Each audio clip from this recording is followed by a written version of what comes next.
अखिलेश यादव ने दूसरे दिन भी अपने सभी विधायकों के साथ अहम बैठक की। इस बैठक में उन्होंने क्या रणनीति बनाई, विधान परिषद के चुनाव को लेकर, अपने दोनों कैंडिडेट को लेकर क्या रणनीति बनाई, वो सब कुछ आपको अपनी इस रिपोर्ट में दिखाते हैं।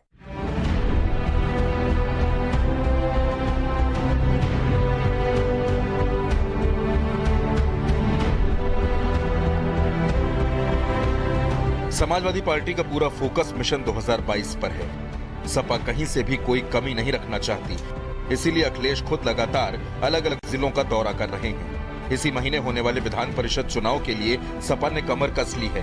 सपा आसानी से एक सीट जीत सकती है, लेकिन अखिलेश यादव ने 2 प्रत्याशियों को मैदान में उतारा है। राजेंद्र चौधरी और अहमद हसन सपा के अधिकृत प्रत्याशी हैं। 12 सीटों पर होने वाले एमएलसी चुनाव को लेकर अखिलेश यादव ने बुधवार को भी विधायकों के साथ बैठक की थी और गुरुवार को भी उन्होंने बैठक की। इस दौरान पार्टी विधायकों को दोनों प्रत्याशियों को जिताने की शपथ दिलाई गई। हमारे जो प्रत्याशी हैं उनके नॉमिनेशन के पर्चे भी भर गए। अल्लाह ने चाहे कल हम लोग 11 बजे पर्चे दाखिल भी कर देंगे और फिर हम और आप सब गवाह बनेंगे कि किस तरह से हम शेर के जबरे से जीत लेके आएंगे और हमारे दोनों प्रत्याशी को विधान परिषद पहुंचाएंगे। लोगों के माननीय राष्ट्रीय अध्यक्ष जी ने जो दिशा निर्देश दिए हैं विधायकों को, और साथ ही साथ एक ऐसी रणनीति तैयार है कि हमारे दोनों ही कैंडिडेट जो हैं कल नॉमिनेशन है और दोनों ही कैंडिडेट हमारे जीतेंगे। देखिए, हिंदू मुस्लिम एकता का गहवारा है समाजवादी पार्टी। दोनों प्रत्याशी इस बात की नजीर हैं और गवाही और शहादत हैं।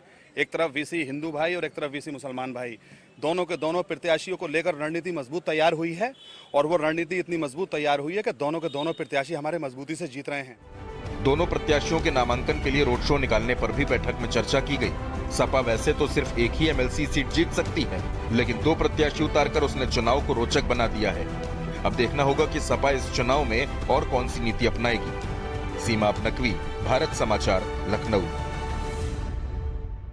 गुजरात कॉरिडोर के आईएएस ऑफिसर अरविंद कुमार शर्मा ने वीआरएस लेकर अब भारतीय जनता पार्टी ज्वाइन कर ली है और अपनी सियासी पारी की शुरुआत की है। अरविंद कुमार शर्मा देश के प्रधानमंत्री नरेंद्र मोदी के बहुत ही करीबी रहे हैं। जब नरेंद्र मोदी मुख्यमंत्री हुआ करते थे तब भी उन्होंने सीएमओ में उनके साथ काम किया, और जब देश के प्रधानमंत्री हुए तब भी उन्होंने उनके साथ काम किया, और अब अपनी नौकरी से वीआरएस लेकर भारतीय जनता पार्टी उन्होंने ज्वाइन कर ली है। इसके पीछे क्या मनसा है, उन्होंने क्यों ज्वाइन की है, आपको अपनी इस रिपोर्ट में दिखाएंगे।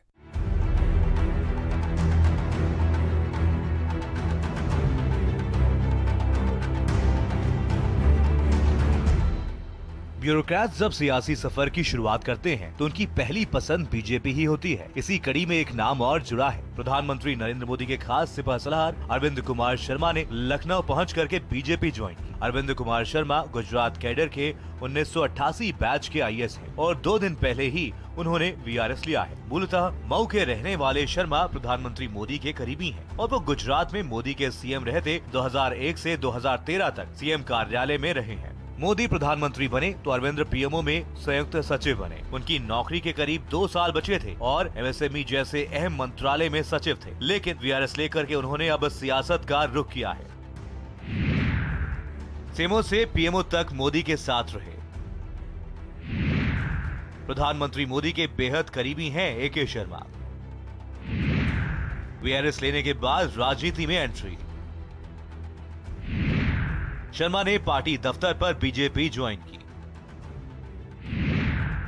रिटायरमेंट से 2 साल पहले लिया वीआरएस। गुजरात कैडर के आईएएस रहे हैं एके शर्मा। मऊ में 11 अप्रैल 1962 को जन्म हुआ। इलाहाबाद विश्वविद्यालय में पीजी किया। प्रदेश अध्यक्ष स्वतंत्र देव सिंह और यूपी के डिप्टी सीएम दिनेश शर्मा की मौजूदगी में अरविंद कुमार शर्मा बीजेपी में शामिल हुए। इस मौके पर प्रदेश अध्यक्ष ने अरविंद कुमार शर्मा का स्वागत किया। और ऐसे अच्छे लोग अगर स्वच्छ राजनीति को स्वच्छता के साथ में काम करने वाले लोग अगर राजनीति में आते हैं और भारतीय जनता पार्टी में काम करना स्वीकार करते हैं तो एक अच्छी पहल है, इसका स्वागत होना चाहिए। केंद्र में भाजपा की आदरणीय नरेंद्र मोदी सरकार बनने के बाद आपको केंद्र में प्रतिनियुक्ति पर लाया गया और सचिव मुख्यमंत्री गुजरात भी रहे और सचिव भारत सरकार सूक्ष्म लघु एवं मझोले उपक्रम एमएसएमई महत्वपूर्ण विभाग की जिम्मेवारी आपने निभाया है। एक ईमानदार अधिकारी और एक ईमानदारी में आपकी छवि है। अरविंद कुमार शर्मा ने बीजेपी में शामिल होने के बाद कहा कि मैं मऊ का रहने वाला हूं और अब बीजेपी में शामिल हुआ हूं और इस बात की खुशी है। मैं एक मऊ जिले के गांव का, बल्कि बैकवर्ड गांव का, आप जानते ही हैं पूर्वांचल थोड़ा पिछड़ा हुआ इलाका है इस प्रदेश का, बैकवर्ड गांव का रहने वाला व्यक्ति हूं। मेहनत और संघर्ष करके मैंने आईएएस की नौकरी पाई। ऐसे एक व्यक्ति को उठा करके अचानक मैं सचिव के पद पर कार्य कर रहा था। ऐसे एक व्यक्ति को जिसका कोई राजनीतिक बैकग्राउंड न हो, जिसकी कोई वंश परंपरागत कोई राजनीतिक लिगेसी न हो, ऐसे व्यक्ति को पार्टी में लाना ये शायद नरेंद्र मोदी और भाजपा ही कर सकते। अरविंद कुमार शर्मा को एमएलसी बनाया जाना तय है। इसके साथ ही उन्हें यूपी सरकार में भी अहम जिम्मेदारी दी जा सकती है और उनके अनुभवों का लाभ लिया जाएगा। यूपी में चुनाव होने में अभी 1 साल का वक्त बचा है। ऐसे में अरविंद कुमार शर्मा की यूपी की राजनीति में एंट्री के पीछे बीजेपी की क्या नीति है, इस पर भी सियासी गलियारों में मंथन हो रहा है। यूपी में 12 सीटों पर एमएलसी का चुनाव होना है, जिसमें 10 सीट पर बीजेपी आसानी से जीत सकती है। ऐसे में अरविंद कुमार शर्मा का नाम फाइनल माना जा रहा है और अब उन्हें क्या बड़ी जिम्मेदारी मिलेगी ये तो वक्त बताएगा। ब्यूरो रिपोर्ट, भारत समाचार। ओवैसी को लेकर साक्षी महाराज के बयान पर सियासी बवाल मच गया है। क्या कहा था साक्षी महाराज ने, क्यों बवाल मचा है और अब साक्षी महाराज ने क्या सफाई दी है, वो सब कुछ आप हमारी इस रिपोर्ट में देखिए। मेहरबानी, उनको भगवान ताकत दे, ऊपर वाला खुदा उनका साथ दे।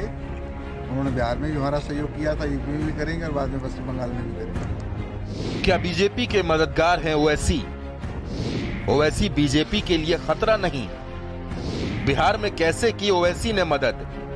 साक्षी के बयान पर सियासी तूफान। यूपी में सियासी जमीन तलाश रहे असदुद्दीन ओवैसी आखिर 2022 में किसकी मुश्किलें बढ़ाएंगे, ये सवाल अब और बड़ा हो गया है। हालांकि अभी ओवैसी बंगाल में जुटे हैं और वहां लगातार एआईएमआईएम का सदस्यता अभियान चल रहा है। अभी तक ओवैसी की पार्टी में बंगाल के 10 लाख लोग जुड़ चुके हैं और वहां वो ममता बनर्जी के लिए मुश्किल बनते जा रहे हैं।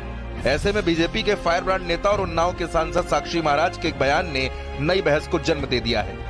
असल में हाल ही में ओवैसी ने ओम प्रकाश राजभर से मुलाकात की थी, जिसके बाद दोनों नेताओं ने कई और छोटे दलों को साथ लेकर भागीदारी संकल्प मोर्चा बनाया था।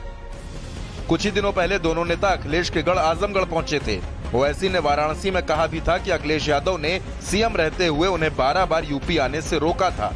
वहीं जब इसे लेकर साक्षी महाराज से पूछा गया तो उन्होंने कहा कि ओवैसी को खुदा और ताकत दे और वो यूपी में हमारी मदद करेंगे। बड़ी मेहरबानी, उनको भगवान ताकत दे, ऊपर वाला खुदा उनका साथ दे। उन्होंने बिहार में भी हमारा सहयोग किया था, यूपी में भी करेंगे और बाद में पश्चिम बंगाल में भी करेंगे। साक्षी के इस बयान पर बवाल भी खूब हुआ। अखिलेश यादव ने इशारों में बीजेपी पर हमला बोला।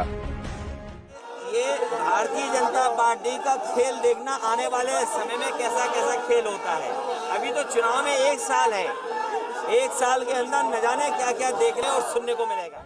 तो सपा का कहना है कि ओवैसी की गाड़ी में पेट्रोल कौन डलवाता है ये सबको पता चल चुका है। हम लोग तो पहले से कह रहे थे कि ओवैसी जी भारतीय जनता पार्टी के इशारे पे काम कर रहे हैं, भारतीय जनता पार्टी के कहने से इस राज्य से उस राज्य जाते हैं और इनके हेलीकॉप्टर में डीजल पेट्रोल कौन डलाता है सबको पता है। इसीलिए अब तो अच्छी बात है कि भारतीय जनता पार्टी के सांसद साक्षी महाराज ने खुल के ही बोल दिया कि भैया बिहार में गए थे हमारी मदद करने के लिए, अब वेस्ट बंगाल में जाएंगे हमारी मदद करेंगे, उत्तर प्रदेश में भी आके हमारी मदद करेंगे। चलो अच्छा हुआ, भारतीय जनता पार्टी के चेहरा से नकाब उतर गया, जनता को साफ साफ दिखाई देने लगा कि ओवैसी जी किसके कहने पे इधर उधर जाते हैं। भारतीय जनता पार्टी लगातार इस तरह के बयानों को हवा देने का प्रयास करती है। जहां तक किसी भी व्यक्ति को, और खासकर उत्तर प्रदेश में जहां हजारों से अधिक पार्टियां रजिस्टर्ड हो, तो सबको चुनाव लड़ने का अधिकार। वहीं दिनेश शर्मा ने भी साक्षी महाराज के बयान पर प्रतिक्रिया दी है। मैंने उनका बयान नहीं सुना है। मैं इतना ही कह सकता हूं कि भारतीय जनता पार्टी के जितने विरोधी हैं सब राजनीतिक दल एकजुट होकर भारतीय जनता पार्टी का मुकाबला पहले भी कर चुके हैं और परास्त हुए हैं। फिर आएंगे, फिर मिलेंगे और फिर भारतीय जनता पार्टी से परास्त होंगे, ये निश्चित। साक्षी महाराज का कहना है कि बिहार में ओवैसी ने हमारी मदद की और वो बंगाल और यूपी में भी हमारी मदद करेंगे। अब इस बयान पर बवाल मचा हुआ है। ब्यूरो रिपोर्ट, भारत समाचार। किसान आंदोलन का आज 50 दिन हो गया, यानी आज अर्धशतक मार दिया किसानों ने, लेकिन वो पीछे हटने को तैयार नहीं है। न सरकार के साथ, कमेटी ने जो नाम सुझाया था सुप्रीम कोर्ट के द्वारा जो बनाई गई थी, उसमें से भी एक सदस्य ने आज अपना नाम पीछे खींच लिया। उन्होंने कहा कि वो किसानों के साथ है। वो सदस्य कौन है और अब आगे की रणनीति क्या होगी, वो आप हमारी इस रिपोर्ट में देखिए।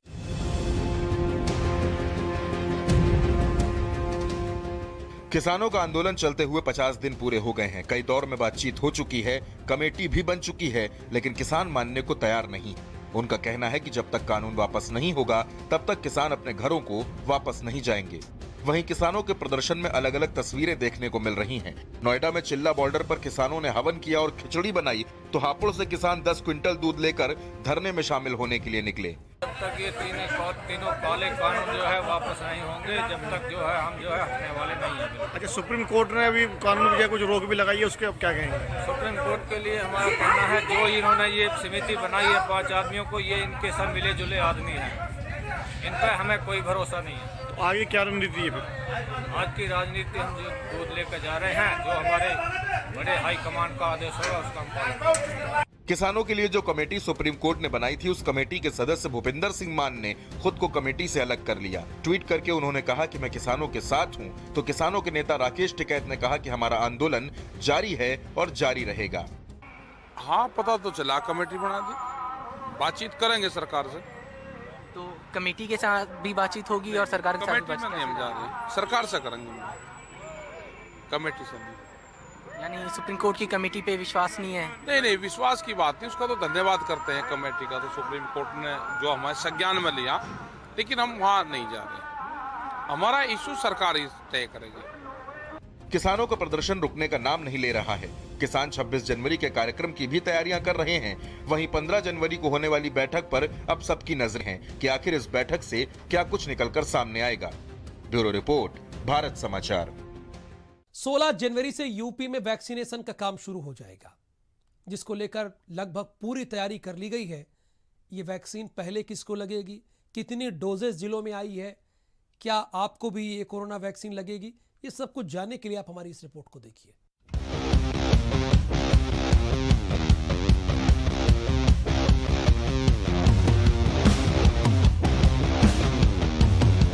यूपी में अब कोरोना काल खत्म होने की ओर है। यूपी वालों के लिए खुशखबरी है, क्योंकि 16 जनवरी से प्रदेश भर में वैक्सीनेशन का काम शुरू होगा।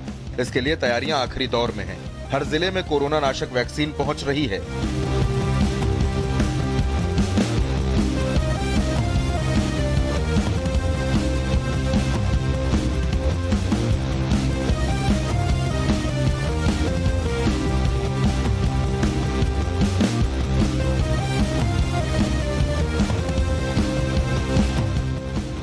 नोएडा में कोरोना वैक्सीन सीएमओ ऑफिस में बने स्टोरेज में रखी गई। यहीं से सभी केंद्रों पर वैक्सीन भेजी जाएगी। कोरोना की जो वैक्सीन है उसकी जो पहली खेप है वो नोएडा में आ चुकी है। आप देख सकते हैं ये जो गाड़ी है इसी के अंदर वैक्सीन है। सीएमओ जो है बाकायदा जो सील लगी थी गाड़ी में उस सील को खोल रहे हैं और इस सील को खोलने के बाद यहाँ से दवाइयां निकाली जाएंगी और ठीक इसके बगल में जो गेट बना हुआ है अंदर जो भंडारण जहाँ पे करा गया है वहाँ रखी जाएगी। गाजियाबाद में भी वैक्सीन पहुंच चुकी है, जिन्हें 3 सेंटर्स पर भेजा जाएगा। देखिए, इसको हम अपने जो हमारा मेन सेंटर है यहाँ इसको हम रखने जा रहे हैं। इसके बाद इसको हम आज रात में रवाना करेंगे जो हमारे जो सेंटर्स हैं जहाँ से इनका वैक्सीनेशन होगा, और उसके बाद फिर वहाँ उनकी व्यवस्थाएं जहाँ जहाँ जो व्यवस्थाएं हम लोगों ने की है वहाँ का हम लोग निरीक्षण करेंगे। इसको सेफ यहाँ रखवाना, उसके बाद सेफ यहाँ से निकालना, ये सारा प्रोटोकॉल यहाँ फॉलो किया जाए। अगर हम बताएं तो ये बिल्कुल ठंडा है एकदम, इसे हम छू के बता सकते हैं क्योंकि एक टेम्परेचर मेंटेन करना है 0 से लेकर -8 डिग्री सेंटीग्रेड का। और ये वैन अब यहाँ पहुँच तो चुकी है। अब जो अलग अलग जो वैक्सीनेशन सेंटर है इसमें यहाँ पर अंदर ले जा करके इसको स्टोरेज किया जाएगा और जो वैक्सीन है वो इसी सेंटर से जो 3 सेंटर डिसाइड किए गए हैं 16 तारीख को जहाँ पर ये वैक्सीनेशन का प्रोसेस शुरू होगा, उन तीनों सेंटर्स पर ये कल तक पहुँचा दी जाएंगी। सहारनपुर में कड़ी सुरक्षा के बीच कोरोना वैक्सीन की पहली खेप पहुंची। 36,500 डोज जिला अस्पताल पहुंची। आज मेरठ से 36,500 डोजेज आई हैं। डोज 36,500 आई हैं। तो मैम कैसे प्रक्रिया है, कैसे ये पहुंचेगी, क्योंकि ये मंडल की बात हो रही है। ये कोल्ड चेन मेंटेन करते हुए पहुंचेगी। ये वैक्सीन जो है 2 to 8 डिग्रीज पे भी काम करती है, तो ये कोल्ड चेन मेंटेन करते हुए वैसे वैक्सीन वैन से ही मेरठ से आई है और यहाँ से भी हम लोग कोल्ड चेन मेंटेन करते हुए वैक्सीन वैन में ही देंगे। इसके अलावा अमेठी, हरदोई, उन्नाव, मथुरा और बरेली में भी कोरोना वैक्सीन पहुंची। ब्यूरो रिपोर्ट, भारत समाचार। मकर संक्रांति के मौके पर पूरे उत्तर प्रदेश में धूम देखने को मिली। लोगों ने आस्था की डुबकी लगाई। वहीं सीएम योगी आदित्यनाथ ने गोरक्षनाथ मंदिर में खिचड़ी चढ़ाई। उसके बाद क्या हुआ?